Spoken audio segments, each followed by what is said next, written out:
आपण अर्थसंकल्पीय अधिवेशनाच्या पूर्वसंध्येला आपली पत्रकार परिषद सुरू करू. मी आपल्या सर्वांचं स्वागत करतो. सुरुवातीला सुमित्रा वहिनींना मी विनंती करतो की त्यांनी या ठिकाणी आपल्याला संबोधित करावं. नमस्कार.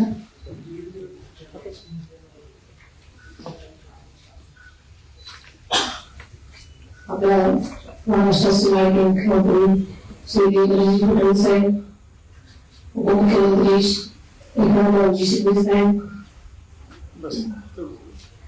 आणि आपण सर्वच पत्रकार बंधू भगिनी, उद्यापासून राज्याच्या अर्थसंकल्पीय अधिवेशनाला सुरुवात होत आहे.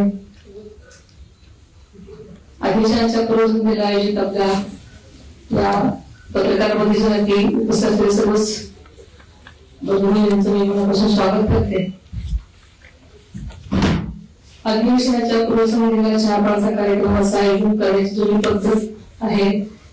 चहापानाचा कार्यक्रम केवळ औपचारिक नसतो, तर तो संवादाचं प्रभावी मंच असतो. या मंचावर राज्याच्या विकासावर विधायक चर्चा व्हावी, जनतेचे प्रश्न सरकारपर्यंत पोहोचावे आणि त्यावर मार्ग निघावे सगळे अपेक्षित असतात.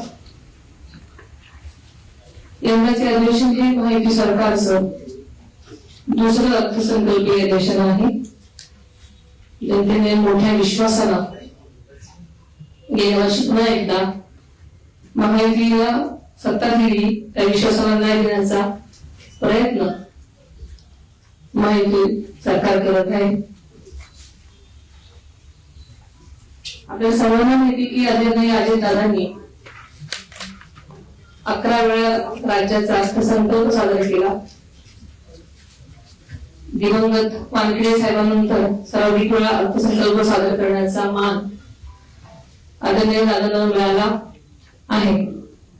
आदरणीय दादांनी सन 2011 मध्ये सादर केलेला पहिला अर्थसंकल्प हा 1,44,783 कोटी रुपयांचा होता. तर मागच्या वर्षी म्हणजे सन 2025 मध्ये त्यांच्या कारकिर्दीतील शेवटचा अर्थसंकल्प तब्बल 7,20,000 कोटी रुपयापर्यंत पोहोचला. या अर्थसंकल्पीय आकारमानात झालेली भरीव वाढ ही केवळ आकड्यांची वाढ नाही, तर महाराष्ट्राला सर्वांगीण विकासाकडे नेण्याचं प्रगतीचं मोदक आहे. आदरणीय दादांच्या पहिल्या अर्थसंकल्पाच्या काळात सुमारे 7,41,694 कोटी असलेल्या राज्याचा सकल देशांतर्गत उत्पादन GDP सन 2025-26 मध्ये जवळपास 50 लाख कोटी रुपयांपर्यंत पोहोचला होता. मात्र या विकासाच्या वेगात सुद्धा आदरणीय दादांनी राज्याच्या आर्थिक शिस्तीची आणि पारदर्शकतेची कधीही तडजोड केली नाही. विकास आणि शिस्त याचा समतोल राखत महाराष्ट्राला सक्षम आर्थिक दिशा देण्याचं काम त्यांनी केलं.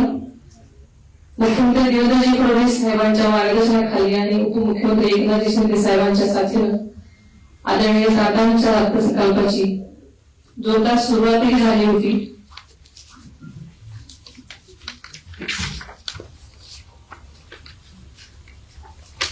मात्र यंदाचा अर्थसंकल्प त्यांच्या कारकिर्दीचा 12वा अर्थसंकल्प ठरला असता मात्र नीटच्या मनात काहीतरी वेगळंच होतं आणि अचानक आपल्याला सोडून ते गेले. मात्र यापूर्वीच आदरणीय दादांनी त्यांच्या टीमनं अर्थसंकल्पाची तयारी जवळपास अंतिम टप्प्यापर्यंत नेलेली आहे. पंतप्रधान नरेंद्र मोदी साहेबांच्या विकसित भारताचे स्वप्न साकार करण्यासाठी महाराष्ट्राची अर्थव्यवस्था $1 ट्रिलियन नेण्याचा आदरणीय दादांचा ध्यास होता. त्यासाठी सातत्यानं ते प्रयत्नशील होते. आर्थिक शिस्त, नियोजनबद्धता आणि विकासाचा समतोल हेच त्यांच्या कामाचं सूत्र होतं. यंदाचा अर्थसंकल्प मुख्यमंत्री महोदय सादर करणार आहेत, ते सुद्धा राज्याच्या विकासावर वाटेवर पुढे नेणारा असेल, त्यांच्या घटकाला न्याय देणारा असेल याबद्दल मला ठाम विश्वास आहे. माहिती सरकार पुन्हा सत्तेत आल्यानंतर लाडकी बहीण योजना बंद होईल अशी टीका झाली, मात्र आदरणीय दादांनी योग्य आर्थिक नियोजन करून या योजनेसाठी निधीची कमतरता कधीही भासू दिली नाही. ही योजना यशस्वीपणे सुरू ठेवली. माझं हे पहिलंच अधिवेशन आहे आणि अत्यंत चांगल्या प्रकारे नियोजनबद्ध चालेल अशी मला खात्री आहे. धन्यवाद.